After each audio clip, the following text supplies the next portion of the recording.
தவத்திற்கும் மோனத்திற்கும் இருக்கக்கூடிய ஒரு மெலிதான வித்தியாசத்தை உணரணும்.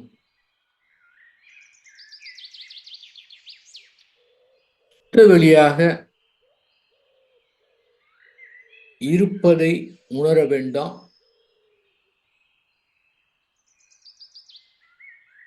மௌனம் துவங்கலாம்.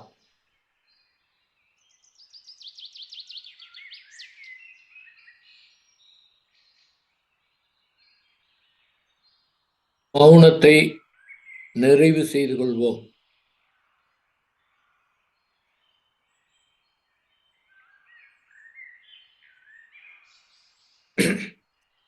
அனைவரும் இனிதே வாழ்க, வாழ்க வளமுடன்.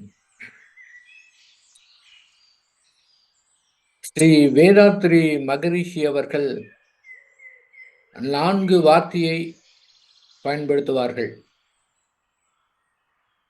இன்பம், துன்பம், அமைதி, பேரின்பம்.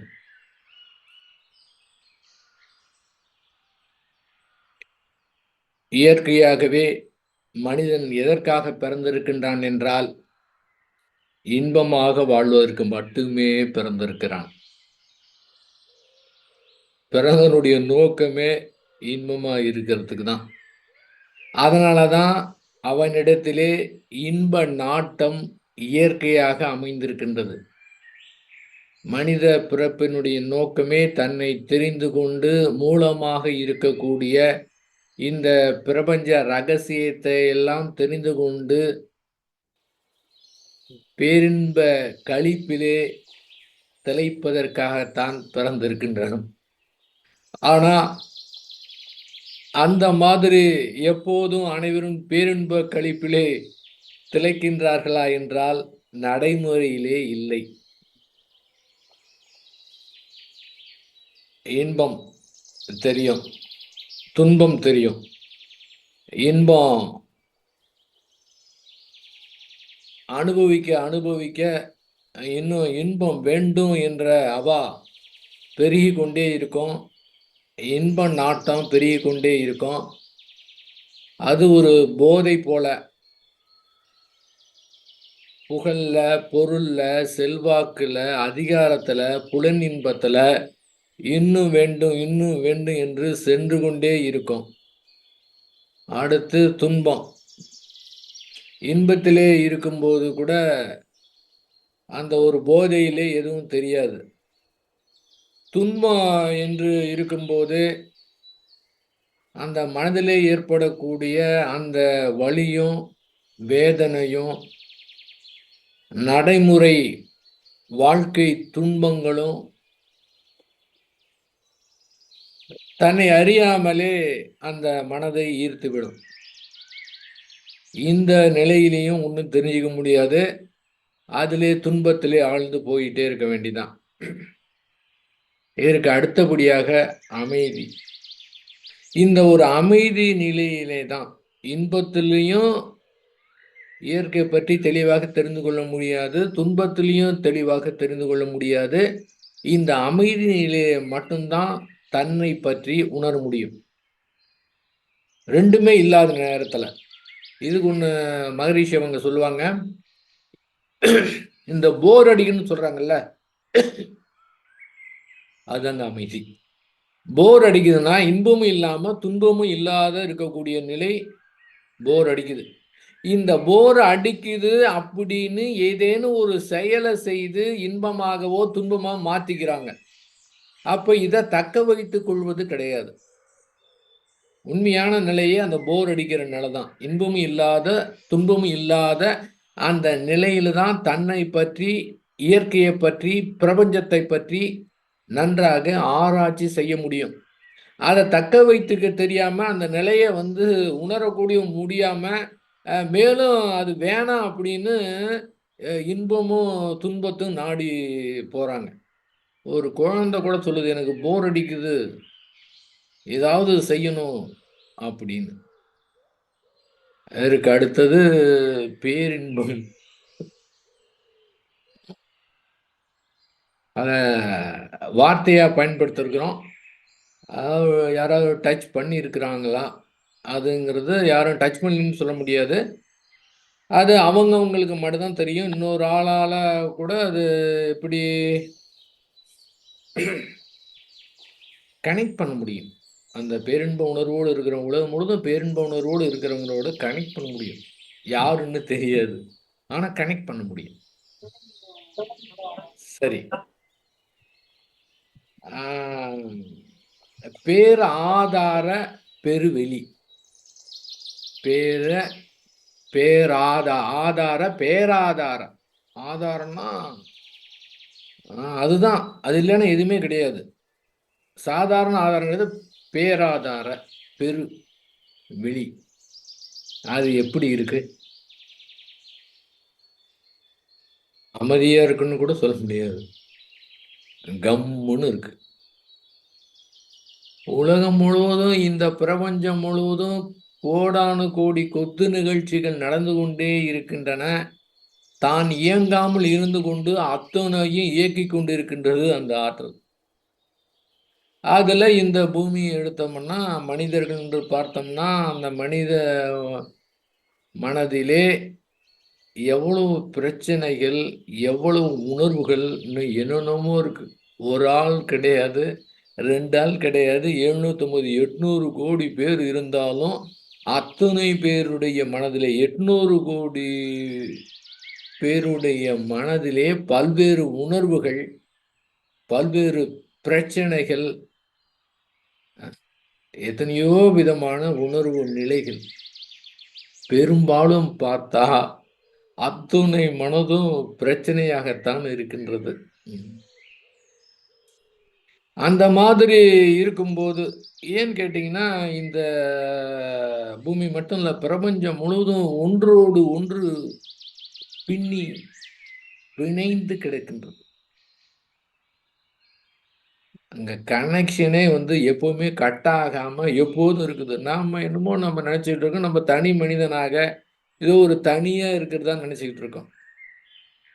அத்துணையும் உலகம் அதில் எத்தனை கோடி பேர் இருக்கிறாங்களோ, அத்தனை பேரோடும் பின்னி பிணைந்து இருக்கின்றோம். எங்கெல்லாம் என்னென்னலாம் உணர்வுகள் ஏற்படுதோ அங்கங்க அத்தனை பேருக்கும் போயிட்டு ஒரு தொடர் இயக்கமாக அந்த நிகழ்வு நடந்து கொண்டிருக்கின்றது. அந்த இயற்கை எப்படி இருக்குது? கம்முன்னு இருக்கு. இவ்வளவு பேர் இங்க இவ்வளவு பிரச்சனை பண்ணிட்டு இருக்கிறாங்க. மனதை பத்தி தெரியாம இருக்கிறாங்க. உலகத்துல இருக்கிற அத்துணை பேருக்குமே உலகத்து பிரச்சனை அத்துணைக்குமே காரணம் என்னன்னா, மனிதன் தன்னுடைய மனதை பற்றி தெரிந்து கொள்ளாத ஒரே காரணம்தான்.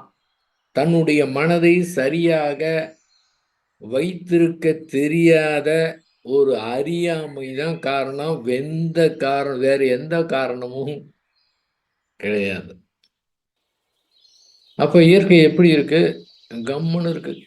இவ்வளவு பேர் பிரச்சனை பண்ணிட்டு இருக்காங்க. என்னென்னமோ இருக்கு. காலையிலேருந்து நைட்டு ஒவ்வொரு தனி மனிதன் வாழ்விலையும் பிரச்சனை. டிவி, பேப்பர்லாம் பார்த்தா அது ரொம்ப பெரிய பிரச்சனை, ரொம்ப அதிகமா இருக்கிற மாரி தெரியும். ஏன்னா, அதுதான் வந்து செய்தியாக வரும்.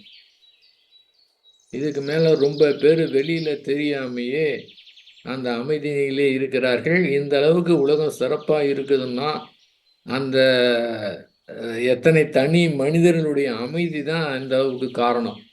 ஆனா, அது வெளியில தெரியாது.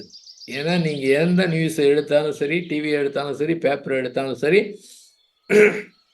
உலகிலே இருக்கக்கூடிய பிரச்சனை தான் பெரிதா இருக்குமே தவிர, இது யாருமே சொல்வது கிடையாதுன்னு. ஏன்னா, அது நியூஸ் கிடையாது. ஆனால், எத்தனை தனி மனிதர்கள் அந்த அமைதி நிலையிலே இருக்கின்றார்களோ, அதை பொறுத்து தான் மாற்றம் ஏற்படும். வேதாத்திரி மகரிஷி அவங்க வந்து ஒண்ணு சொல்லிட்டாங்கன்னா, நோ அப்பீல். எப்படி அமைத்திருக்காங்க பார்த்தீங்களா? நாம பலமுறை பேசியிருக்கலாம், நம்ம பலமுறை கேட்டிருக்கலாம். ஆனா, அந்த வார்த்தையுடைய அர்த்தத்தையும் ஊடுருவி உண்மையாவே புரிந்துகிட்டோம்னா, தனி மனிதன் அமைதி, குடும்ப அமைதி, ஊர் அமைதி, உலக அமைதி என்று விரிந்து போகணும் அப்படிங்கிற பெரு நோக்கத்திலே இந்த மனவளக்கலை அமைத்தேன் அப்படின்னா என்ன மாதிரி ஒரு தொலைநோக்கோடு எப்படி அமைத்திருக்கிறாங்க பாருங்க. அப்ப அந்த தனி மனிதன் அமைதி பெறணும். அப்ப உண்மையாகவே அமைதியாக இருக்கிறாங்களான்னா கிடையாது. அப்படியே இருந்தாலும் அதை ஏத்துக்கிறதில்ல. வேறு ஏதோ கற்பனை செய்து கொண்டு தேடிக் கொண்டிருப்பது. அந்த இயற்கையே இங்கே இருக்கின்றது. இங்கே மனதனுடைய அடித்தளத்திலே இருக்கின்றது. அந்த இயற்கையே இங்கே இருக்குது. அந்த இயற்கையே எப்படி அதுக்கு என்னென்ன குணம் இருக்கோ அது அத்துணையுமே மனிதனிடத்திலே அடித்தளமாக இருக்குது. அடித்தளமாக இருக்கும்போது எதுக்காக இவ்வளவு பிரச்சனை? இந்த மனதில் எதுக்காக இவ்வளவு போராட்டங்கள்லாம்? எதுக்கு?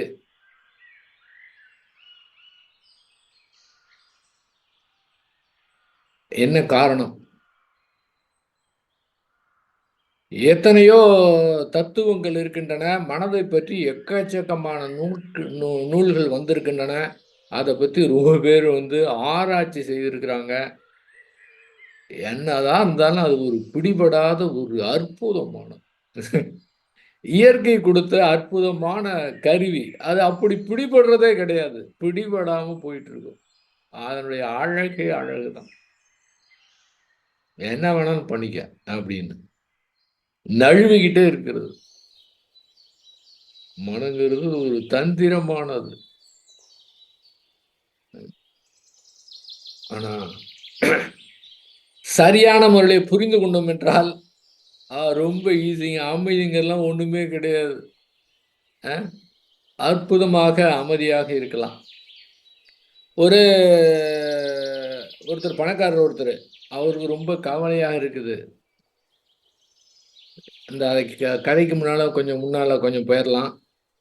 இன்ப நாட்டம் இருக்குது பார்த்தீங்களா?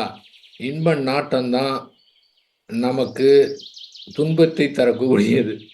இன்பத்துடைய அளவுமுறை மாறும்போது துன்பம்னா இன்பத்துடைய அளவுமுறை மாறு தெரிஞ்சாதானே முடியும். அது முடியலையே. அப்ப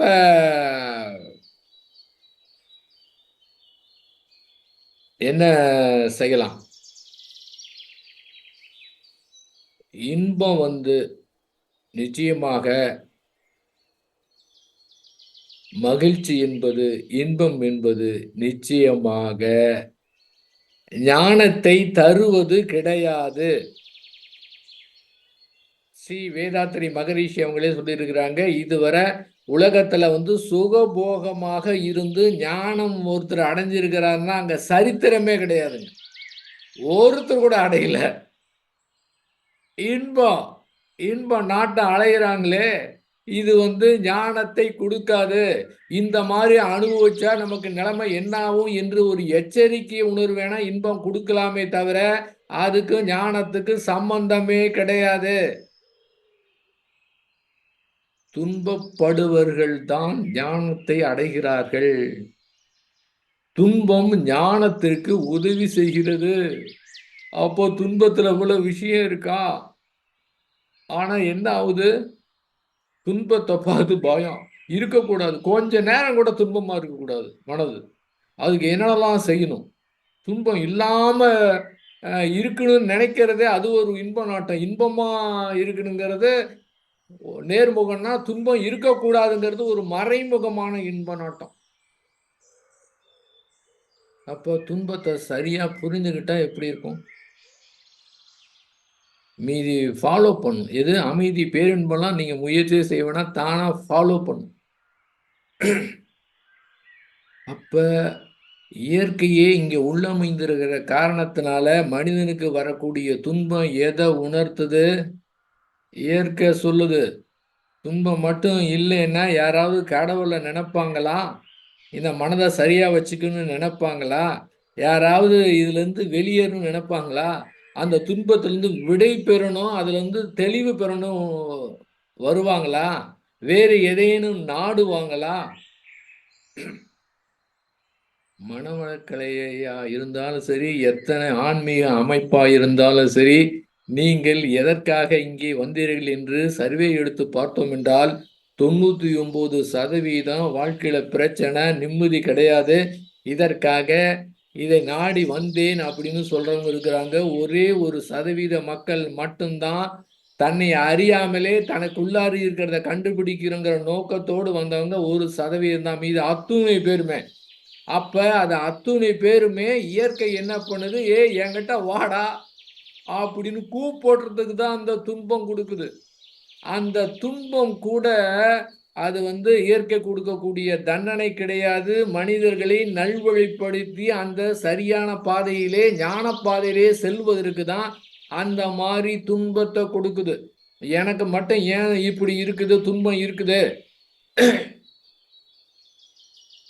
அப்படின்னு நினைத்து அதை போட்டு பிரச்சனையாக்கி இன்னும் அதிகமாக்குனா அது இன்னும் பெருகிக்கிட்டே இருக்கும். சரியான முறையில் புரிஞ்சுக்கணும்.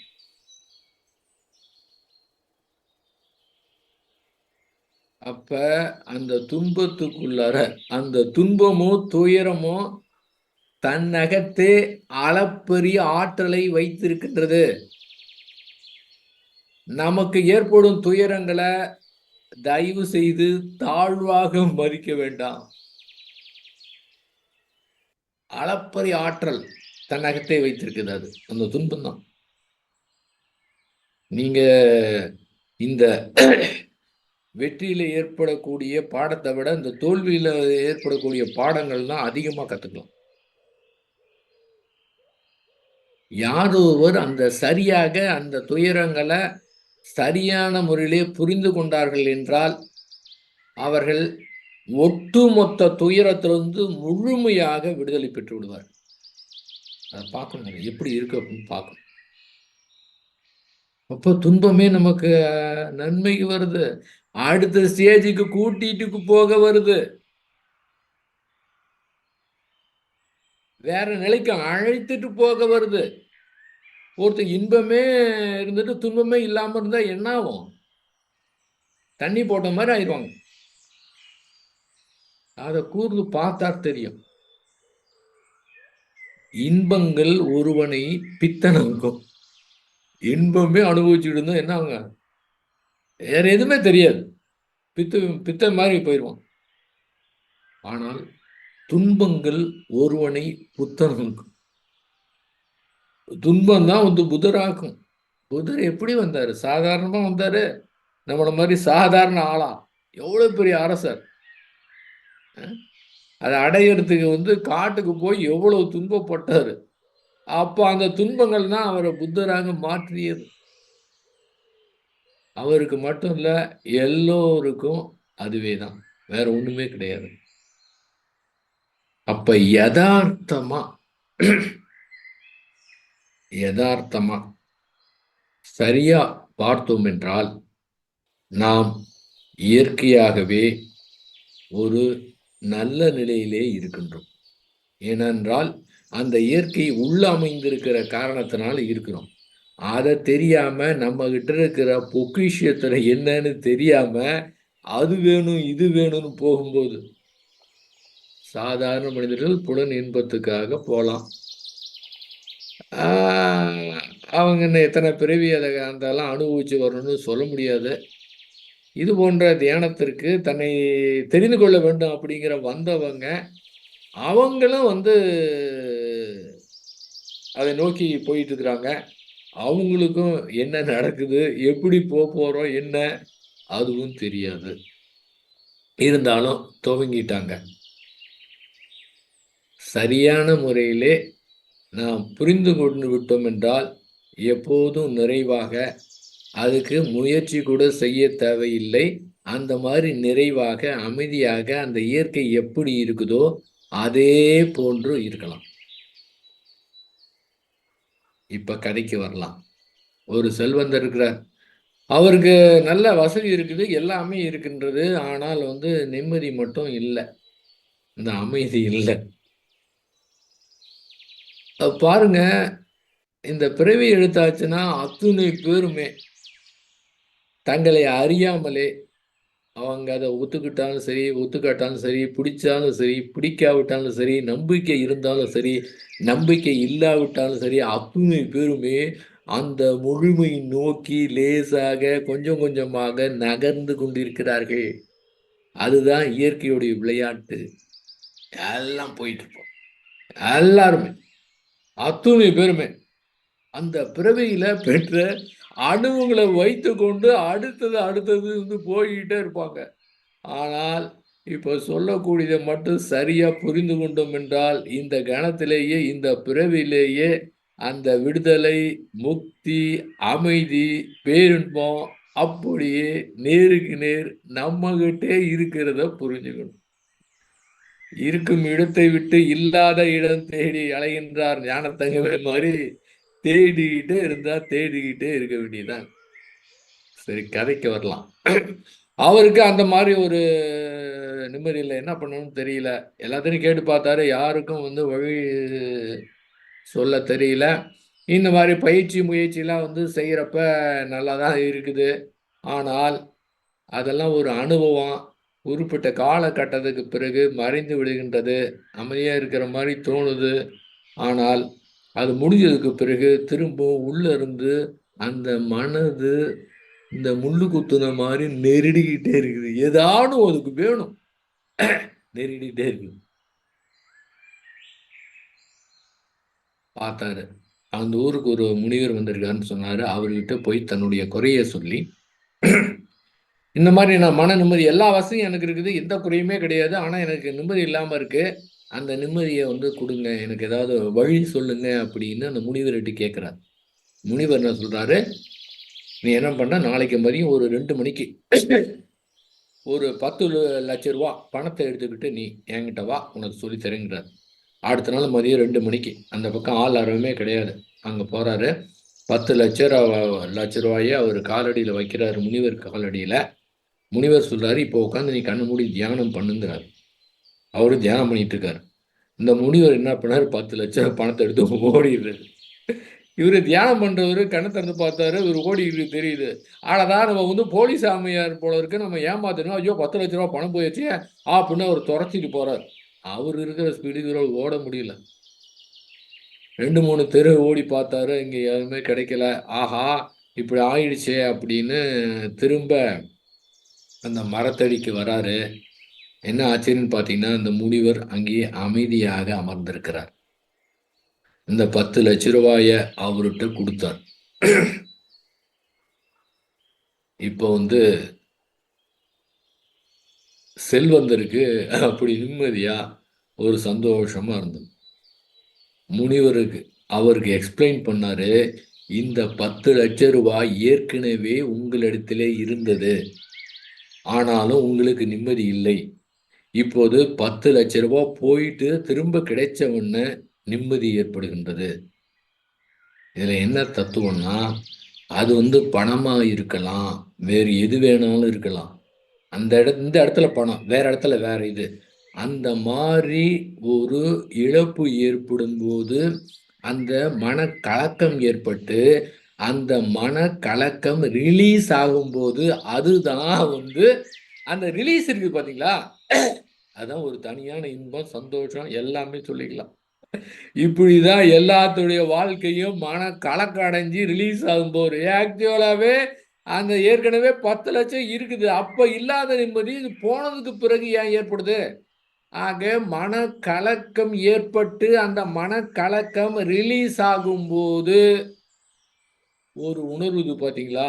அதுதாங்க. இது மாரி எது வேணாலும் வச்சுக்கோங்க. ம். பல்வேறு உதாரணங்கள் அதுக்கு சொல்லலாம். வீட்ல 2 பவுன் நகை காணா போயிடுச்சு. யாருக்கு பார்த்தாலும் சந்தேகமா இருக்கு. யார் வந்தாங்க? வேலைக்காரங்க எடுத்துட்டாங்களா? என்ன ஏது? பார்த்தா பயங்கரமான ஒரு மனக்கலக்கம். அப்பா 2 பவுன் போயிருச்சு, போயிருச்சு, போயிருச்சு. அப்புறமே 1 மணி நேரம் கழிச்சு ஞாபகம் வருது. குளிக்கும்போது அங்க பாத்ரூம்ல கழிச்சு கழட்டி வச்சது ஞாபகம் வருது. இப்போ அந்த வந்த உடனே ஒரு ரிலீஸ். ஆஹா! ஏற்கனவே செயின் நம்ம கிட்ட தான் இருந்தது. இப்ப அந்த கலக்கத்துக்கு பிறகு ஏற்படுது பார்த்தீங்களா? இது மாதிரி எக்கச்சக்கமான கலக்கத்திலிருந்து விடுபடும் போது ஒரு உணர்வு கிடைக்குதுங்க. இதை தான் நம்ம நினைச்சுக்கிட்டு இருக்கோம். அப்ப கலக்கம் ஏற்பட்டதா அது நடக்கணுமா? அதுதான் இயற்கை அந்த மாதிரி கொடுக்குதுங்க. அப்ப ஏற்கனவே நம்ம இடத்துல இருக்குது. ஏன் அப்ப அந்த இல்ல? அப்ப இதையும் புரிந்து கொண்டால் போதுமானது.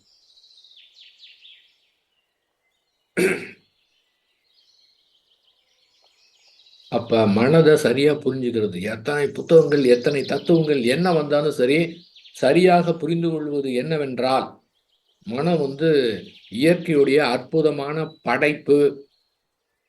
அந்த மனதை நம்முடைய கட்டுப்பாட்டுக்குள் கொண்டு வர இயலாது என்ற மிக மிக ஒரு சாதாரணமான புரிதலுக்கு வந்துவிட்டாலே போதுமானது. அந்த புரிதல் மட்டும் ஏற்பட்டு விட்டது என்றால், அதன் பிறகு இந்த மனமே வேற டைமென்ஷனுக்கு போயிடும், வேற பரிமாணத்துக்கு போயிடும். இப்போது மனம் இருக்கக்கூடிய டைமென்ஷன், பரிமாணம் என்ன? மாத்தி மாத்தி இருக்கக்கூடியது. இப்ப மனம் ஒரு அது என்ன பண்ணும்? என்ன பண்ணும்னா ஒரு முடிவு எடுத்துரும். இப்ப இன்பமா இருக்குன்னா, ஆகா இன்பமா இருக்கு. இனிமே எப்பவும் இன்பமா தான் இருப்போம். வாழ்நாள் முழுதும் இன்பமா இருப்போம். இது மனம் முடிவு எடுக்குது. இந்த மாதிரி எத்தனை முறை நம்முடைய முடிவு மாறி இருக்குது. ஆனா அது ஒத்துக்கவே ஒத்துக்காது. அதுதான் ஏதோ முடிவான நிலை மாதிரி இருக்கும். அடுத்தது துன்பம் வருது. துன்பம் வந்த உடனேயே எனக்கு மட்டும் ஏன் தான் இப்படி துன்பம் வருது? இனிமே வாழ்நாள் முழுவதும் துன்பமா இருப்போமே, இனிமே வேற வழியே மீளவே முடியாதா? இப்ப அந்த மனம் முடிவு எடுக்குது. இப்போவே அதை ஒத்துக்காது. இது மாதிரி எத்தனை முறை மாறி மாறி முடிவு எடுத்து வந்திருக்கு. அப்போவும் அந்த நேரத்துல என்ன சொல்லுதோ அதுதான் முடிவா இருக்கிற மாதிரி இருக்குதுங்க.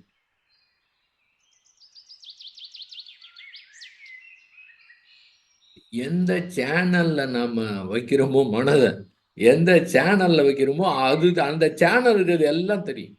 நீங்க இன்னும் ஒரு வெற்றி கிடைச்சதுன்னா அப்படியே சிறு வயதிலிருந்து நம்ம பெற்ற வெற்றி அத்தனையும் நினைவுக்கு அப்படியே இன்பமா இருக்கிற மாதிரி தோணும்.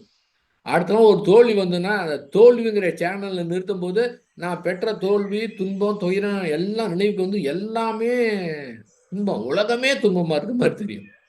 சந்தேகங்கிற சேனல் நிறுத்தினா யாரை பார்த்தாலும் சந்தேகமா தெரியும். இது மாதிரி பல்வேறு உணர்வுகள் இருக்கும்போது அதில் நிறுத்தும் போது இருக்கும். டிவி சேனல் வைக்கிறோம், அந்த சேனல் பிடிக்கலாம், வேற சேனல் ரிமோட்ல அப்படியே மாற்றலாம். அந்த மாதிரி இந்த மனதை மாற்ற முடியுமானா சாதாரணமாக இருக்கிறப்ப அதை மாற்ற முடியாது. அதை மாற்றுவதற்கு எவ்வளவு முயற்சி செய்கிறோமோ அந்த அளவுக்கு பெரிய சிக்கலாயிரும். உண்மையாவே பிரச்சனை என்பது நம்முடைய அகப்பிரச்சனை மட்டும்தான். புறப்பிரச்சனை என்பது கிடையவே கிடையாது. புறப்பிரச்சனை ஏற்பட்டது என்றால் அதுக்கு உண்டான தீர்வு கண்டிப்பா அங்கேயே இருக்கின்றது. ஸ்ரீ வேதாத்திரி மகரிஷி அவங்க தான் சொல்லுவாங்க, திறக்க முடியாத பூட்டு கிடையாது, சரியான சாவி போலன்னு அர்த்தம். அதே போல தீர்க்க முடியாத பிரச்சனை கிடையாது. நிச்சயமா ஏதோ ஒரு தீர்வு இருக்கும். கொஞ்சம் பொறுமையா இருந்து ஆராய்ச்சி பண்ணி இருந்தா அதை கண்டுபிடிச்சுக்கலாம், புறப்பிரச்சனையை பொறுத்தவரை. ஆனால் உண்மையாவே பிரச்சனை என்பது நம்முடைய அகப்பிரச்சனை மட்டும்தான். அந்த அகப்பிரச்சனையை தீர்க்க வேண்டும் என்று முயற்சி செய்தோம் என்றால் அந்த முயற்சியே அந்த பிரச்சனையை அதிகமாக்கிவிடும். அந்த பிரச்சனை தீர்ந்த பாடு கிடையாது. அதை அப்படியே விட்டு விட்டோம் என்றால், அகத்தை பொறுத்தவரை அப்படியே விட்டு விட்டோம் என்றால் அப்படி உடனடியாக சரியா போயிடும். அற்புதமான ஒரு புரிதல், மிக எளிமையானது. இங்க எந்த விதமான கஷ்டம் எதுவுமே கிடையவே கிடையாது. புரிந்து கொண்டால் போதுமானது.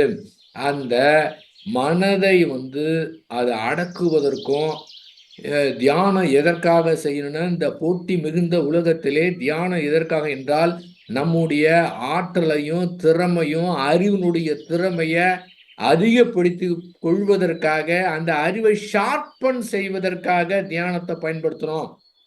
ஆனால் எப்போதுமே என்னுடைய மனதை அமைதியாக வைத்துக் கொள்வேன் என்று முயற்சி செய்து அதுக்காக தியானம் செய்தோம் என்றால் நிச்சயமாக முடியாத விஷயம். அது மட்டும் இல்ல, இந்த பிறவி மட்டும் கிடையாது, எத்தனை பிறவி எடுத்தாலும் அதை அமைதிக்கு கொண்டு வர இயலாது. ஏன் கேட்டீங்கன்னா அது நம்முடைய கட்டுப்பாட்டிலே கிடையாது. மனம் நம்முடைய கட்டுப்பாட்டிலே கிடையாது என்று புரிந்து கொண்டு அந்த மனதோடு சரணடையணும். அதுல வரக்கூடிய உணர்வுகள் எப்படி வேணாலும் வரலாம், எந்த மாதிரி வேணாலும் வரலாம், எப்ப வேணாலும் வரலாம், நமக்கு தெரியவே தெரியாது. அந்த உணர்வு வந்ததுக்கு பிறகுதான் இந்த மாதிரி எண்ணம், இந்த மாதிரி உணர்வு நமக்கு வந்திருக்கின்றது என்பதே தெரியும். அத நாம எதுவுமே செய்ய முடியாது.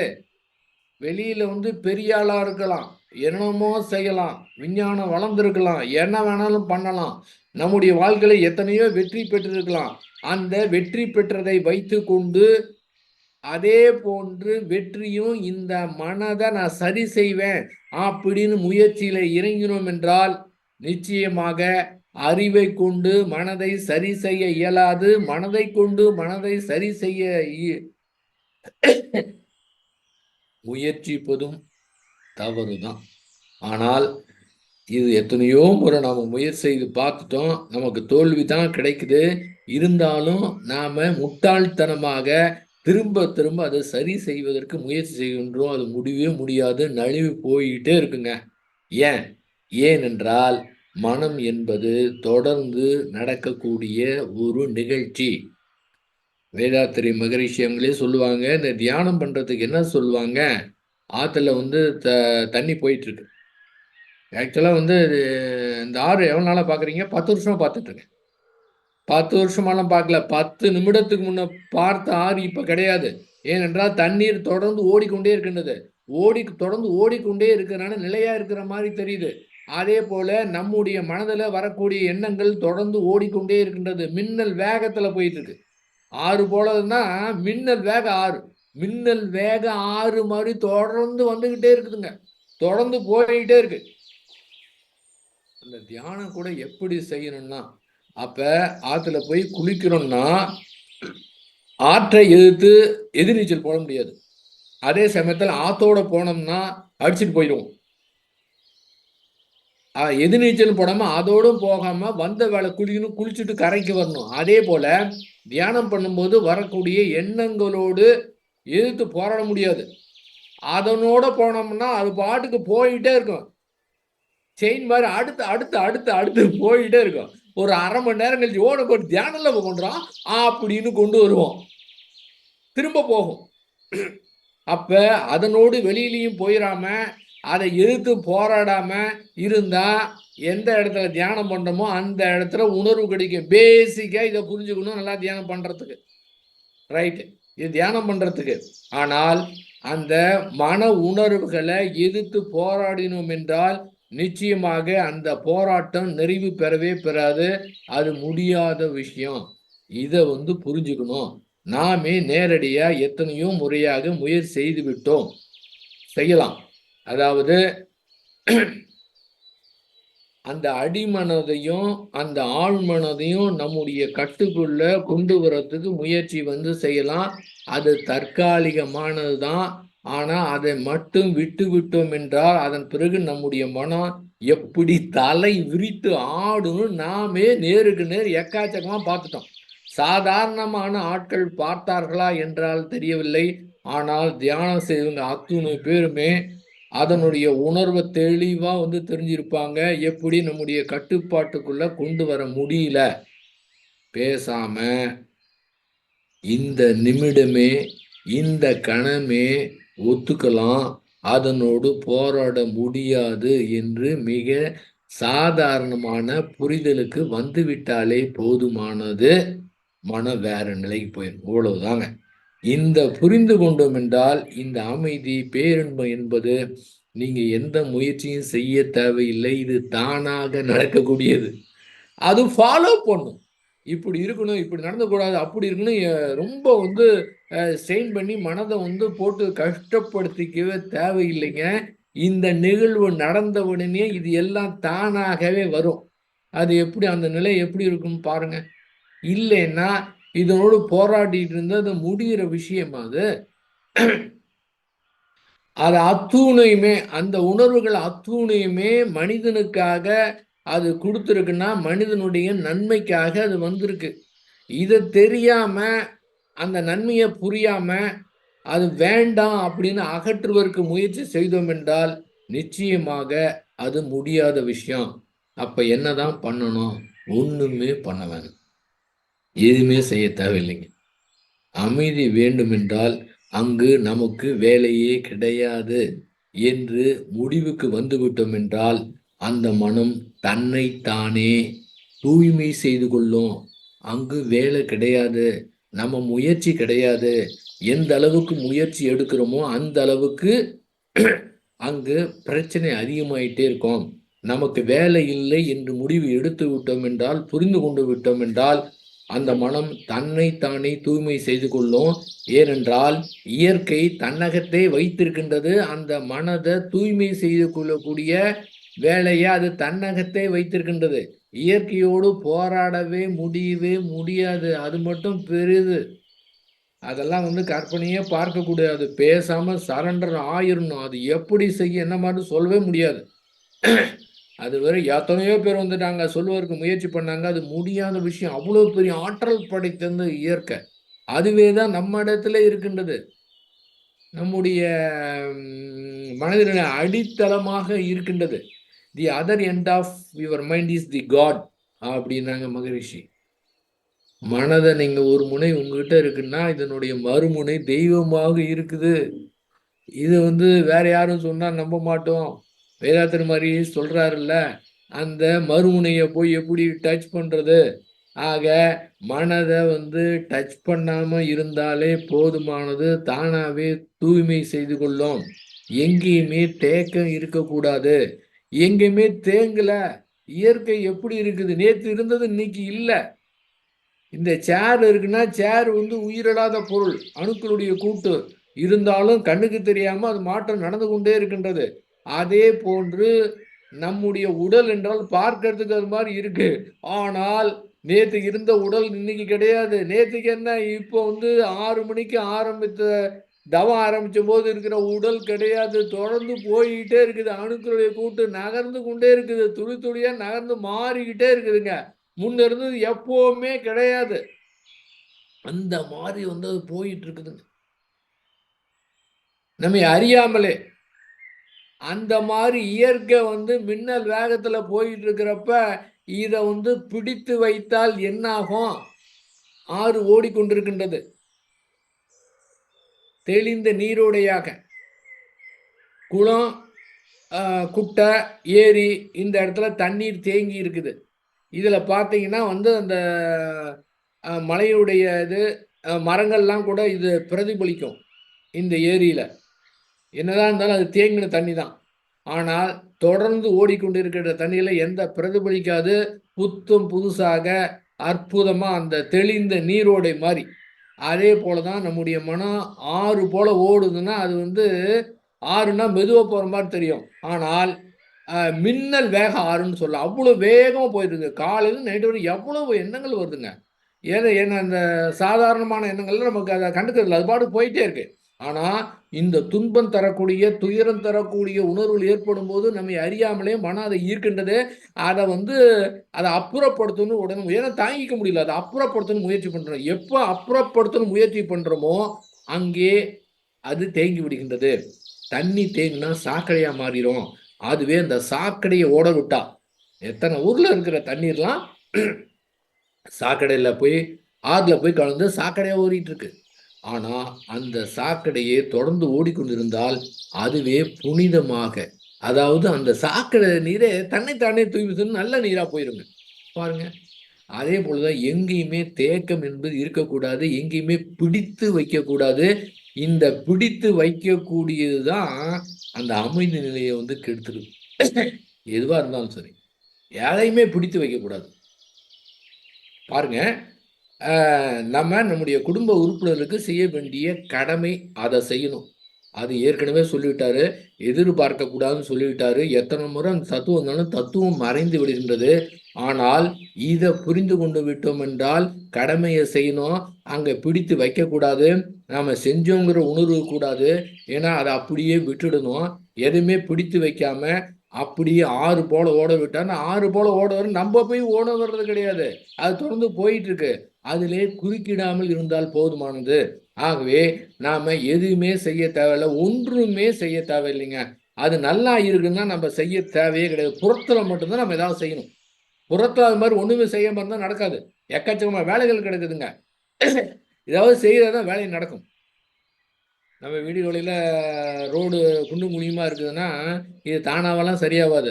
நம்ம ஏதாவது பண்ணணும். ஏதாவது பண்ணணும்னா, எதுவும் பண்ண முடியலன்னா, அங்க ஊர்ல அந்த இருக்கிறவங்கள்ட்டலாம் பணத்த கலெக்ட் பண்ணி, நம்ம இருக்கிற பணத்த அதிகமா போட்டு, நாம வந்து அழகா நம்ம ரோடு போட்டுக்கணும். இதுதான் செய்யணும். வேற யாரையும் எதிர்பார்க்காம. இது செயல் செய்யணும். அப்பதான் மாறும்.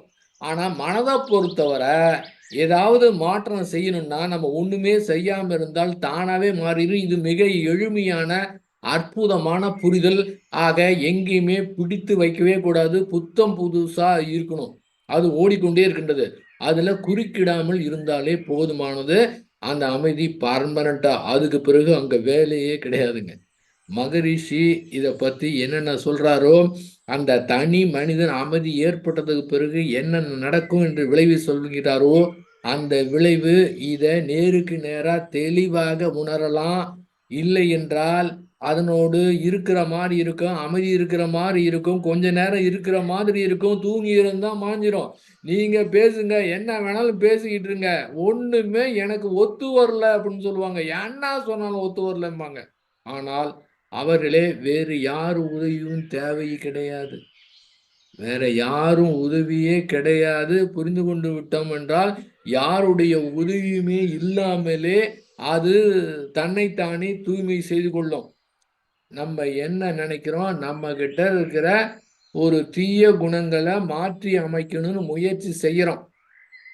அந்த தீய குணங்கள மாற்றி அமைப்பதுதான் நல்ல பண்பு என்று மனதிலே நினைத்துக் கொண்டு அதை மாற்றுவதற்கு கடுமையாக போராடிக்கிட்டு இருக்கோம். சாதாரண மனிதர்களை விட இந்த ஆன்மீகத்துல இருக்கிறவங்க கடுமையா போராட்டம் நடத்துறாங்க. அது ஜெயிக்கவே முடியாது. ஏன்? அந்த உணர்வுல அப்படியே நீங்க ஏத்து பாருங்க. என்னங்க? சரிங்க. அது என்ன?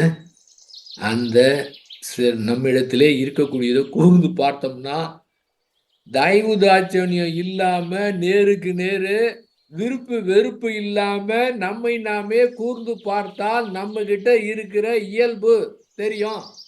என்ன இயல்பு? வெளியில பேசுறோம், கோபம் கூடாது. நம்முடைய இயல்பாக கோபம் இருக்கு. காம உணர்வு, முறையற்ற பால் உணர்வு.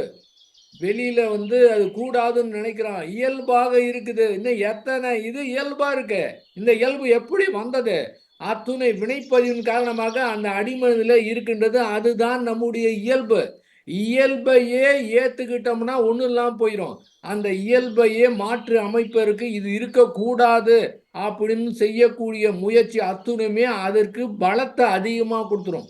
இருக்கிற இயல்பை ஏத்துங்கன்னா, அப்படிதாங்க என்கிட்ட அப்படிதான் இருக்கு. அப்படிதான் இருக்கு. அப்படின்னு நம்மை நாமே ஏற்றுக்கொண்டோம் என்றால் அமைதி கிடைக்கும். நம்மை நாமே ஏத்துக்க முடியலன்னா போராட்டம் இருக்கும். நம்மை நாமே ஏத்துக்கலைன்னா இன்னொரு ஆள எப்படி ஏத்துக்க முடியும்? As it is. நம்மகிட்ட நம்ம எப்படி இப்படி இருக்கிறோமோ, இத அப்படியே ஏத்துக்கணும். இப்படி இருக்கணும், அப்படி இருக்கணும் எதுவுமே பேசக்கூடாது. எந்த ஒரு முணுமுணுப்பும் இருக்கக்கூடாது. அப்படியே ஏங்க என் இயல்பு இருக்கு. எப்படிங்க நான் அப்படியே ஏத்துக்க முடியும்? அது நல்லது அல்லையே! இந்த மாதிரி அது நற்பண்பு கிடையாது என்று மறுக்கிற காரணத்தினால தான் இந்த பிரச்சனையே ஏற்படுது. இந்த இயல்ப நம்மிடம் இருக்கக்கூடிய இயல்ப அப்படியே ஏத்துக்கிட்டு ஆறு போல ஓட விட்டா குறிப்பிட்ட காலத்துல என்ன ஆகும்? அந்த இயல்பையே மாற்றி அமைக்க முடியும். அந்த இயல்ப மாற்றி அமைக்க முடியவில்லை என்றால் கூட புறத்திலே ஒரு நல்ல கேரக்டராக நல்லவங்களாக மாறிடலாம். மாறுறதுன்னா நாம என்ன எதிர்பார்க்கிறோமோ அது தானா நடக்கும். இங்க முயற்சி இல்லாமயே நடக்குங்க. முயற்சியே தேவையில்ல. அத ஏத்துக்கணும். இன்னொரு ஆளு இது மாரி செய்றாருன்னா அவங்களே ஏத்துக்க முடியல. முன்ன நம்மளே ஏத்துக்க முடியல. நம்மளே ஏத்துக்க முடியலன்னா அவங்கள எப்படி ஏத்துக்குவோம்? அப்ப குறைய தான் சொல்லிட்டு இருப்போம். அம் கருத்து வேறுபாடு ஏற்படும். ஒரு பிணக்கு ஏற்படும். இந்த பிணக்கு தான் வந்து ஒரு பெரிய போராக மாறுகின்றது. தனி மனிதனிடத்திலே ஏற்படக்கூடிய பிணக்கு, வஞ்சம் இது எல்லாமே போகுது. நானும் இது மாரி நல்லா இருக்குன்னு தான் பார்க்குறேன். இதெல்லாம் சிலலாம் கேட்குறேன். ஆனா தூங்கி வச்சு எல்லாம் மறந்து போயிருதே! ஒண்ணுமே செய்ய தேவையில்லைங்க. எந்த வேலையுமே கிடையாதுங்க. அழகாக, அற்புதமாக எதையுமே பிடித்து வைக்காம ஆறு போல ஓட விட்டு பாருங்க. இதுக்கு பிறகு என்ன ஆகும்? அந்த இயல்புங்கிறது என்ன? இந்த உணர்மனது மூலமாக என்னென்னலாம் செய்யறோமோ அது இயல்பாக பதிவாகின்றது. அந்த சூழ்நிலைக்கு ஏற்றாற் போல நம்முடைய வினைப்பதிவுகள் அந்த சூழ்நிலையை ஏற்படுத்துது. அந்த வினைப்பதிவுக்கு மாறி நாம வந்து செயல்பட்டுருவோம். இந்த இடத்திலே அற்புதமாக அறிவை பயன்படுத்தி எந்த மாரி சூழ்நிலை இருந்தாலும் சரி, நம்முடைய அறிவை பயன்படுத்தி நல்லது மட்டும் தான் செய்யணும். நியாய தர்மத்தோடு நடந்துக்கணும். மத்தவங்களுக்கு துன்பம் தரக்கூடாது. துன்பப்படக்கூடிய அந்த துன்பத்த போக்கணும் அப்படின்னு அறிவ மட்டும் பயன்படுத்தணும். புறச்செயலுக்கு அந்த மாரி தெளிவாக அறிவு மட்டும் பயன்படுத்தினா உங்கள எதுவுமே பண்ணாது. எந்த மாரி எண்ணங்கள், உணர்வுகள் வந்து மோதுனாலும் சரி. ஏன்னா, அத நீங்க பிடித்து வைக்கிற காரணத்தினால, அது செயலுக்கு வராது. அதாவது ஏங்க இந்த மாரி தப்பான உணர்வு விட்டா நம்ம தப்பான செயல் செய்துட்டா என்ன ஆகும்? அப்படி கிடையவே கிடையாது. அந்த உணர்வுக்கு நாம் அங்கீகாரம் குடுத்தா மட்டும் தான் செயலா மாறும். இல்லன்னா அப்படி பார்த்தா எக்கச்சக்கமா வருது. எல்லாமே செஞ்சுட்டா இருக்கோம். 7வது மொட்டை மாடியில நின்னுட்டு இருக்கோம். இங்கிருந்து விழுந்தா எப்படி இருக்கும்? விழுந்துட்டா என்ன ஆகும்? அப்படின்னு நினைச்சா உடனே விழுந்துருவோமா? ஜாக்கிரதை உணர்வு அப்படியே நகர்ந்து வந்துர்றோம்ல. இதே மாதிரி தான் ஒரு திரி இருக்கின்றது. எண்ணெய் இருக்கு. எண்ணெயிலயும் நினைச்சாச்சு. அத போய் பத்த வைக்கிறோம். ஒரு குச்சி வந்து பத்தவே மாட்டேங்குது. 2வது குச்சி தேவைப்படுது. ஏன்? நெருப்பும், பஞ்சும் பக்கத்துல வச்சா பிடிக்கும். எண்ணெயிலும் தோய்த்திருக்கின்றது. இருந்தாலும் ஏன் எரியல? கொஞ்சம் நேரம் ஆகுது. அதேபோல நமக்கு வந்த உணர்வு இருக்குது. அந்த உணர்வ அப்படியே விட்டுவிட்டால் அதனுடைய ஆயுள் 1/2 வினாடி தான் அது மறைஞ்சிரும். அதற்கு மாறாக அந்த உணர்வை வைத்துக்கொண்டு நம்ம திங்க் பண்ணி இது இப்படி இருக்கும், இப்படி இருக்கும் அப்படின்னு நினைத்து பார்க்கும்போது தான் செயலா மாறுது. அப்ப அத அப்படியே விட்டுக்கிட்டோம்னா, செயலா மாறவே மாறாது. அப்ப நம்முடைய கேரக்டரும் மாறிடும். இயல்பு கூட வந்து மாறிடும். அப்படி பார்க்கும்போது, நம்ம வந்து முயற்சியே செய்யாம, எந்தவித ஸ்ட்ரெயின் இல்லாம, அழகா எப்பவுமே அந்த நிம்மதி அப்படிங்கிற நிலையில, அந்த அமைதிங்கள்ல எப்பவுமே இருக்கலாங்க. இத ரொம்ப பேர் அனுபவிச்சு பார்த்துட்டாங்க. போராடுனா நிச்சயமா முடியாத விஷயம். இத மட்டும் சரியா புரிஞ்சுக்கணும். இந்த புரிஞ்சுக்கிறதுல இதுல ஒண்ணுமே கிடையாதுங்க. எதுவுமே கிடையாது. புரிந்துக்கிறது மட்டும் தான் போதும். வேற எந்த வேலை கடினமான வேலைலாம் எதுவுமே கிடையாது. சாதாரணமா மிக எளிமையாக ஒரு 10வது படிக்கக்கூடிய மாணவன் கணக்கு பாடத்தை படிப்பதற்கு எப்படி புரிந்து கொள்கின்றானோ, அதேபோல மனதை எதிர்த்து போராட முடியாது. உணர்வுகளை எதிர்த்து போராட முடியாது. நான் வந்து தலையிடவே மாட்டேன். அது எப்படி வேணாலும் இருந்துட்டு போகுது. அப்படின்னு அத ஃப்ரீயா விட்டா தானாவே தூய்மையாயிரும். அப்ப இந்த உணர்மனது மூலமாக என்னென்னலாம் செய்யணுமோ, அதெல்லாம் பயின்று திரும்ப அது குடுக்குது. இத வந்து ஆறு போல ஓட விட்டா, அதுவும் வந்து மாற்றம் நடக்குது. அந்த அடிமனதிலே மாற்றம் நடக்குது. அதன் பிறகு ஆழ்மனதிலயும் போய் மாற்றம் நடக்குது. 3ம் ஒண்ணா 6 மாரி ஓடுச்சுன்னா, அதுதான் இயற்கை. எப்படி இயற்கை வந்து அந்த சுத்தவெளி அசைந்து இவ்வளோ மாற்றம் நடந்து தொடர்ந்து அது போய்க்கொண்டே இருக்கின்றதோ, அதேபோல நம்முடைய மனதுக்கும் அடைவிடம் என்பது கிடையவே கிடையாது. அந்த மனதுக்கு முடிவே கிடையாது. தொடர்ந்து அந்த மனம் ஆறு போல ஓட விட்டா ஓடிட்டே இருக்குங்க. 3மே. உணர்மனங்கிறது நம்ம எல்லாம் உணர்ந்து கொள்கின்றோம். அது உணர்மனம். இந்த அடிமனதையும், ஆழ்மனதையும் நம்மளுடைய உணர்மனதையே நம்முடைய கட்டுப்பாட்டுல கொண்டு வர முடியாதுன்னா, அடிமனதையும், ஆழ்மனதையும் நிச்சயமா முடியாது. கொண்டு வர மாரி தெரியும். முடியவே முடியாது. அந்த நேரத்துல செய்யக்கூடிய தியானத்துல அது மாரி தோணும். ஆனா அது முடியவே முடியாது. ஆக தியானம் செய்ய வேணாம்னு சொல்லல. இதுல என்ன விஷயம் அப்படின்னா அப்ப இதுவரை இத்தனை மகான்கள் வந்தார்கள். இத்தனை தத்துவம் சொல்லியிருக்கிறாங்க. இத்தனை வழிமுறை இருக்குது. அதனால வேஸ்ட் ஆனா கிடையவே கிடையாது. அது நிச்சயமாக வேண்டும். அது இன்னும் மிக சிறப்பா செய்யணும். உலகத்துல இருக்கிற அத்தனை ஆன்மீக அமைப்புகளை இன்னும் மேலும் சிறப்பாக தாங்க சொல்லிக் குடுக்கறது இன்னும் மேலும் சிறப்பாக வந்து செய்யணும். அத எடுத்துக்கிட்டு ஸ்ரீ பகவத் ஐயாகிட்டயே வந்து கேட்டபோது நான் நேரடியா பேசினப்போ அவர் சொன்னாரு. சாதாரண ஒரு மனிதன் இருக்கிறான். அவன் வந்து இந்த கிளாஸ் அட்டெண்ட் பண்ணி இந்த ஞான முகாம் பற்றி தெரிந்துக்கிட்டான்னா, அவனுக்கு ஒண்ணுமே புரியாது. ஆனால் ஏற்கனவே பல்வேறு ஆன்மீக அமைப்பில இருக்கிறவங்க போராடி, போராடி எக்கச்சக்கமா போராடி இருந்துட்டு, இங்க வந்து புரியலன்னா அப்படியே ரிலீஸ் ஆகும். அப்படியே பெரிய பாரத்த இறக்குற மாரி இருக்கும். சாதாரண மனிதன் இந்த புதிலை புரிந்து கொண்டான் என்றால் கவலை இல்லாம வேணா இருக்கலாம். ஆனா உண்மையாகவே அந்த பிறவியின் நோக்கமாகிய அறிவினுடைய முழுமையும், ஞானத்தையும் அப்படியே நேருக்கு நேர் அப்படியே இது வந்து ஒரு பெரிய பிரம்மாண்டமா வைத்திருக்கிற காரணத்தினால எல்லாம் சொல்லியிருக்கிற காரணத்தினால அது ஒரு நாமளும் அது மாதிரி எடுத்துட்டோம். ஆனா இப்போது இந்த புரிதல் அப்படிங்கிற முறையில அந்த பெரிய பாரத்தை இறக்கி வச்ச மாதிரி இருக்கு. அதுக்கு பிறகு அது ஓடும் பாருங்க. என்ன அழகா, எப்பவுமே நிம்மதியாக, எப்பவுமே ஒரு அந்த அமைதியான நிலையில நீங்க வந்து அதுக்கப்புறம் கைய விட்டுறலாம். முயற்சியே செய்ய தேவையில்ல. ஏன்னு கேளுங்க. ஏன்னா அது நம்ம செய்யறதுக்கு வேலை. ஏன்னா அந்த மனம் வந்து வேற டைமென்ஷன், வேற பரிமாணத்துக்கு போயிருச்சுங்க. திரும்ப ரிவர்ஸ் ஆக முடியாதுங்க. எப்படி பாருங்க? அப்போ உண்மையான அமைதி எப்படி இருக்குது? உண்மையான அமைதி அந்த நிலையில இருக்கின்றது. இயற்கையா இருக்குது. கம்முனு இருக்கு. எதையும் கண்டுக்காம இருக்குது. எதுக்கும் அழ்ட்டிக்காம இருக்குது. தொடர்ந்து நடத்திக் கொண்டே இருக்கின்றது. தொடர்ந்து நிகழ்வுகள அற்புதமா இயக்கிக் கொண்டே இருக்கின்றது. அந்த நிலைய நாம புரிந்துகிட்டு, அது நம்மகிட்ட இருக்குது அப்படின்னு புரிந்து கொண்டு, அந்த மனத ஒண்ணுமே செய்ய முடியாது என்று புரிந்து கொண்டு விட்டோம் என்றால், அதுக்கு எதிர்த்து போராடாம இருந்தோம்னா, அதுதாங்க அமைதி. வெளியில எங்கேயுமே தேட தேவையில்ல. எங்க தேடினாலும் சரி, எந்த கோவிலுக்கு போனாலும் சரி, உலகம் முழுதும் எங்க நீங்க போனாலும் சரி, அது கிடைக்கவே கிடைக்காது. ஆனால் ஒன்று, எப்போது நீங்கள் இயற்கையை ரசிக்கின்றீர்களோ, அந்த இடத்துல நீங்க கிடைக்கும் பாருங்க. ஒரு கடல பார்க்குறீங்க, ஒரு மலைய பார்க்குறீங்க, சாதாரண ஒரு மழை பெய்து கொண்டிருக்கின்றத ரசிக்கிறீங்களா? எங்கெல்லாம் இயற்கையை ரசிக்கிறீங்களோ, அங்க அமைதி கிடைக்குது. ஆனால் அந்த இயற்கையா மாறிவிட்டோம் என்றால், நம்மகிட்ட இருக்கிறது கூட தெரியாம, அந்த மாதிரி ஒரு நிலை, அந்த மாரி டைமென்ஷனுக்கு வந்து மனம் போயிருங்க. இது வந்து வெரி சிம்பிள். ரொம்ப கஷ்டப்படவே தேவையில்ல. போராட தேவையில்ல. ஆனால் மனிதர்கள் தங்களுடைய மனதைக் கொண்டு மனதைக் கொண்டு மனம் இவர்களை டார்ச்சர் செய்யவில்லை. இவர்கள் தான் மனதை டார்ச்சர் செய்து கொண்டிருக்கிறார்கள்.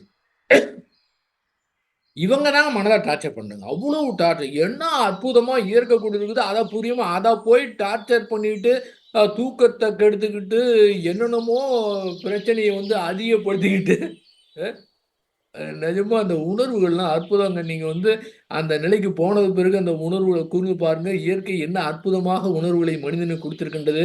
அத அப்புறப்படுத்துறதுக்கு நான் போராடியே தீருவேன் அப்படின்னு அது நடக்கிற விஷயமா? என்ன அழகு! என்ன அற்புதம்!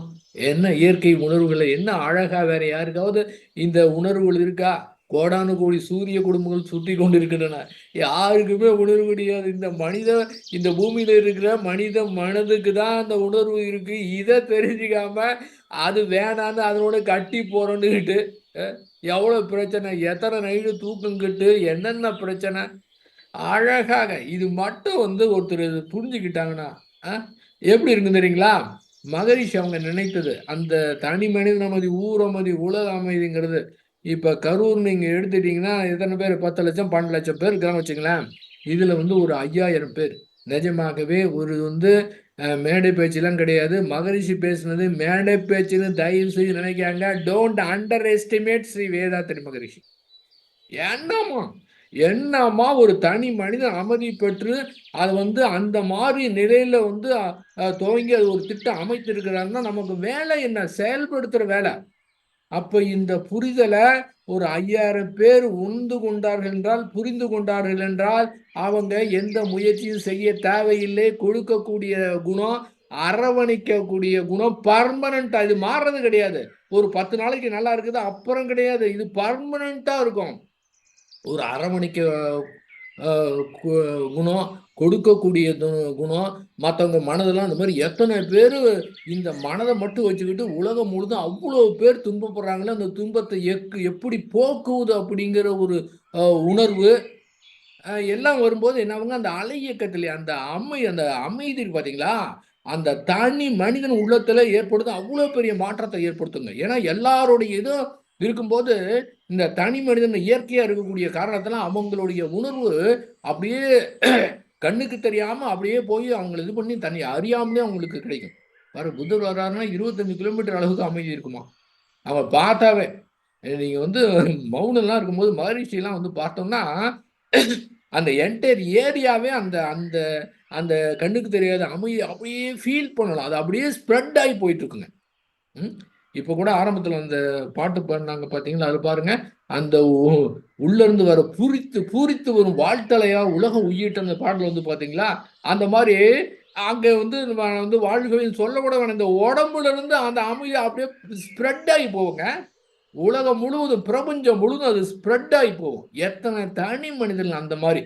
ஒரு 5000 பேர்னாவே அந்த கரூரை மாற்ற முடியும்னா நிஜமாகவே அந்த மகரிஷியுடைய கண்ட கனவை இதன் மூலம் நிறைவேற்ற முடியும். எத்தனை தனி மனிதர்கள் அந்த மாதிரி அமைதியை திரைத்திருக்கிறார்களே, அதை பொறுத்து மாற்றத்தை அது அழகா. ஏன்னா அங்க அங்க அந்த இயற்கை பாருங்க, அது வந்து எப்படி செய்யுது, இருக்கிற இடம் தெரியாம இருக்குதுங்க. அது எவ்வளவு செய்யுது. ஏதாவது இருக்கிற இடம் தெரியுதா? அதே போலதான் இருக்கிற இடம் தெரியாம அழகாக மாற்றத்தை ஏற்படுத்த முடியும். எத்தனை தனி மனித உள்ளங்கள் அமைதியிலே திளைக்கிறதோ. ஆகவே அதுக்காக போராடவே தேவையில்லை. என்ன பண்ணலாம், என்ன பண்ணலாம், ரொம்ப ஈஸி. ஒண்ணுமே பண்ண வேணாங்க. என்னங்க, ஒண்ணுமே பண்ண வேணாங்க. நீங்க தியானம் பண்ணுங்க, தற்சோனம் பண்ணீங்க, அதெல்லாம் புறத்துல சரி தெளிவாக காரியங்களை நல்லது மட்டுமே செய்வதற்காக பயன்படுத்திக்கலாம். மீதி மனதை சரி பண்றதுக்கோ இல்ல உணர்வை சரி பண்றதுக்கோ அங்கு எதுவுமே செய்ய தேவையில்லை. தானாகவே சரியாகிவிடும். இதை புரிந்து கொண்டால் போதுமானது. இந்த ஒரே பாயிண்ட் முடிஞ்சு போச்சுங்க. நீங்க அந்த டைமென்ஷனுக்கு போய் பாருங்க நீங்க. சரிங்க, சரி முடிவு பண்ணிட்டீங்களா? முடிவு பண்ணிட்டீங்கன்னா நிஜமாவே போராடுங்க. பயங்கரமா போராடுங்க. இன்னும் நல்லா தியானம் பண்ணுங்க. இன்னும் தர்ச்சனை பண்ணுங்க. இன்னும் பண்ணுங்க. ராத்திரி போல அப்படியே ஏங்குங்க. ஏங்கி பாருங்க. அப்படியே எனக்கு வேற ஒண்ணுமே கிடையாது அப்படின்னு இயக்கணும். எப்படியாமட்டு இருக்கணும். மாபெரும் வீட்டு இயக்கமா இருக்கணும். எப்படி இருக்கணும் தெரியுங்களா? இது எப்பங்க, ஒரு 85, 86ல எங்க பேங்கோட யூனியனுடைய மீட்டிங் நடக்குது. கரூர்ல இருந்து ஒரு பஸ்ல போறோம். பஸ்ல போய் நடுப்புற ஏதோ ஒரு இடத்துல 10 நிமிஷம் நிறுத்துறாங்க டீ குடிக்கிறதுக்காக. 10 நிமிஷம் தான். டீ குடிச்சுட்டு வந்துட்டாங்க. அந்த மொத்தம் எத்தனை பேர் இருப்போம்? ஒரு 50 பேர் இருப்போம். அந்த 10 நிமிஷ கேப்ல ஒரு 3 பேரு எப்படிங்க முடியும்? என்ன பண்ணாங்க தெரியுங்களா? 10 நிமிஷ கேப்ல அந்த ஊருக்கு, அந்த கிராமம் இடமே தெரியாத இடத்துல அங்க போயிட்டு 10 நிமிஷத்துல போய் தண்ணி போட்டு வந்துட்டாங்க. எப்படிங்க தெரியுது? ஏங்க 10 நிமிஷம் டீ குடிக்கிறதுக்குள்ளார, டீ கடை எங்கன்னு விசாரிக்கிறதுக்குள்ளார, அப்பெல்லாம் மதுவிலக்கு. அந்த காலத்துல போய் எங்க கிடைக்குன்னு போய் தண்ணி வாங்கி குடிச்சிட்டு வந்தாங்கன்னா, அவனுக்கு எவ்வளவு இருக்கும் அந்த தண்ணி போடுறதுல. நிறைவேற்றினா இல்லையா? 10 நிமிஷத்துல தண்ணி போட்டு அந்த ஊரு முன்ன பின்னாத இடத்த, முன்ன பின்ன தெரியாத இடத்துல தண்ணி போட்டு வந்தானா இல்லையா? அந்த அடையணும்னு அவனுக்கு வெறி இருக்குல்ல. அதே போல இறைநிலையம் அடையணும் அப்படின்னு தூக்கம் வருமா நைட்டு? அப்படி உணர்வோடு ஏங்கி பயங்கரமா போராடுங்க. போராடி கடைசியா எல்லாமே செஞ்சு பார்த்துட்டே ஒண்ணுமே முடியலன்னு நீங்க தோல்வி ஒத்து பாருங்க. அங்க கிடைக்கும் அந்த இது.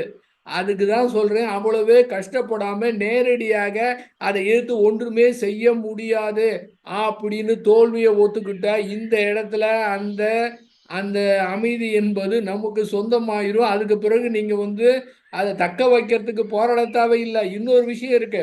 சில நேரத்துல அமைதி கிடைச்சது. ஆஹா, இப்படி இருந்தா மனம் எப்படி இருக்கும் அப்படின்னு ஒரு நிலை இருக்கு பாத்தீங்களா? அந்த நிலையை தக்க வைக்கிறதுக்கே ஒரு போராட்டம் ஆயிரும். நாள்தோறும் போராடணும். ஆனா இதை பொறுத்தவரை கையை விட்டலாம், ஒண்ணுமே செய்ய தேவையில்லை. ஒரே ஒரு இது மட்டும் சொல்லிட்டு நிறைவு செஞ்சுக்கிறேங்க. நேருக்கு நேர் அனுபவிச்சுதான் நான் வந்து அந்த அதை புரிஞ்சுக்காம, ஸ்ரீ பகவத் ஐயாவும் சொல்லுவாரு, புரிஞ்சுக்கிறது பெரிய விஷயம் கிடையாது, யார் வேணாலும் புரிஞ்சுக்கலாம். ஆனால் நான் புரிந்து கொண்டு விட்டோம் என்பதையும் புரிந்து கொள்ளணும். 1997 மகரிஷி அவங்க வந்து 1 மாதம் மௌனம் இருக்கிறாங்க. நவம்பர் 15 வந்து டிசம்பர் 15 வரை நான் வந்து கரூர் அறிவித்திருக்கோயில 1 மாதம் மௌனம் இருந்தேன். அந்த மௌனம் இருக்கிறதுக்கு முன்னால லீவ்லாம் வாங்கிட்டு நான் ஒரு டிசைட் பண்ணிட்டேன். என்னன்னா, நான் இந்த 1 மாதத்துல நான் ஞானம் அடைகிறேன் அப்படின்னு முடிவு பண்ணேன். அதெல்லாம் எவ்வளவு பெரிய அறியாமைன்னு இப்ப தெரியுது. என்ன தெரியுங்களா? மௌனம் முடிவு பண்ணிட்டேன். என்னன்னு பாத்தீங்கன்னா, எங்க ஆஃபீஸ் மெசேஜ்ல சொல்லிட்டேன். 3 வேளை எனக்கு வந்து சாப்பாடு வந்து கொடுக்கணும். நான் சாப்பிட்டு நான் மட்டும் தனியா இருக்கேன். அப்புறம் மதுரையிலேருந்து ஒருத்தர், பரஞ்சோதின்னு ஒருத்தர், நன்மினி சார் கூட அவர் இப்போ எப்படி இருக்காரு, என்ன இங்கே இருக்காருன்னு கேட்கணும்னு நினைச்சேன். அவர் வந்து தானும் வரேன்னாரு. ஒருத்தர் ஈரோட்லேருந்து ஒருத்தர், அவரும் வரேன்னு சொன்னார்.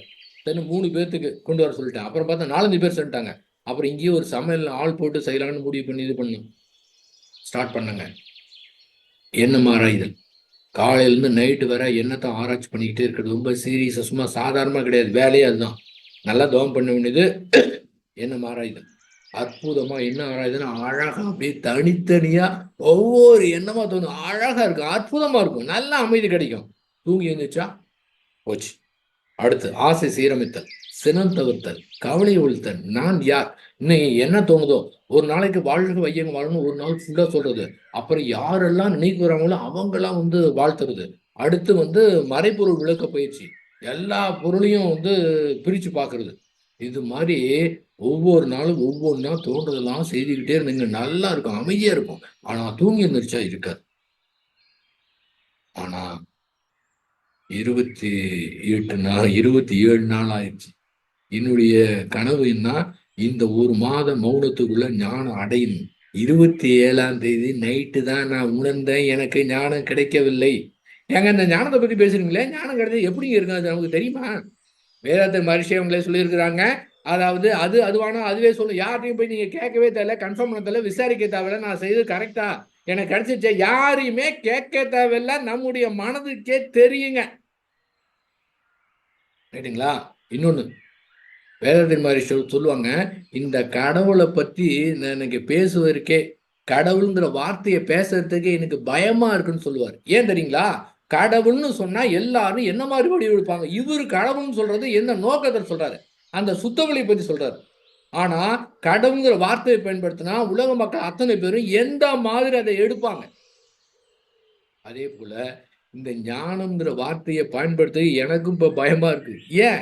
ஞானம்னா இதுவரை எல்லாமே நீங்க அப்படியே புடிச்சு வச்சுக்கிட்டீங்க. இப்படிதான் இருக்கணும், ஞானினா இப்படி இருக்கணும் புடிச்சு வைத்த காரணத்தெல்லாம் யாரு சொன்னாலும் எடுபடாது. புடிச்சு வைக்காதுங்க, அப்படியே விட்டுடுங்க. ஃப்ரீயா விடுங்க, பிடிவாதத்தை விடுங்க, அந்த பிடிய தளர விடுங்க, அப்படியே விட்டுருங்க. இந்த 27ஆம் நைட்டு முடிவு பண்ணிட்டேன், முடிஞ்சு போச்சு. இன்னும் 3 நாள் தான். இன்னுமே இதுல ஞானம் கிடைக்க சான்ஸ் இல்ல. அடுத்த வருடம் மௌனத்துல முடிவு பண்ணிடலாம் அப்படின்னு க்ளோஸ் பண்ணேன். அப்ப என்ன பண்ணேன், இத்தனை நாள் லீவ் பண்ணதுக்கு, இவ்வளவு ஸ்ட்ரெயின் பண்ணதுக்கு என்ன பண்ணலாம், நாளைக்கு எதுவுமே செய்யக்கூடாது. உடற்பயிற்சி, தற்சோனம், தவம் எதுவுமே செய்யக்கூடாது.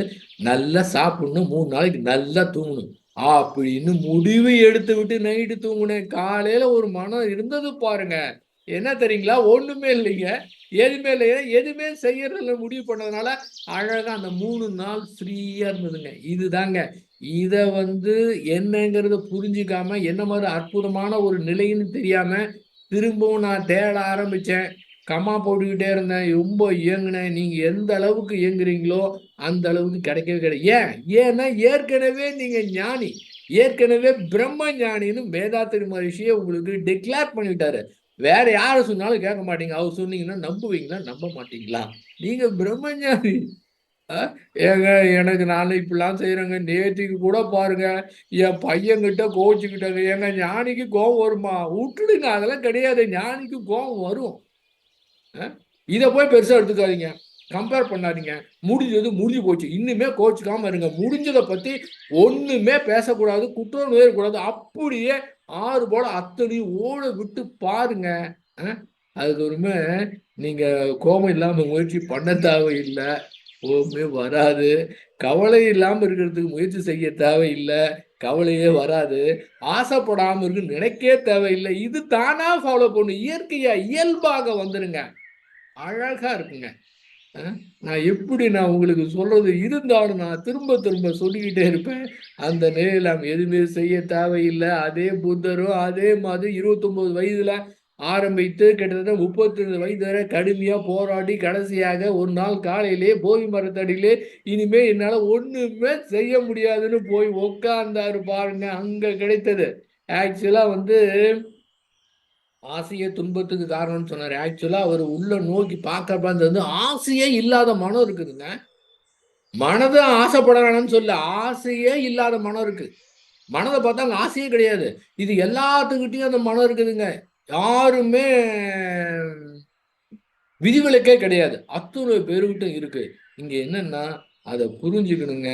அப்ப உண்மையான மகரிஷி அவங்க சொல்றது போல, நிலைத்த அமைதி, நீடித்த அமைதி என்பது அங்கதான் கிடைக்கும்.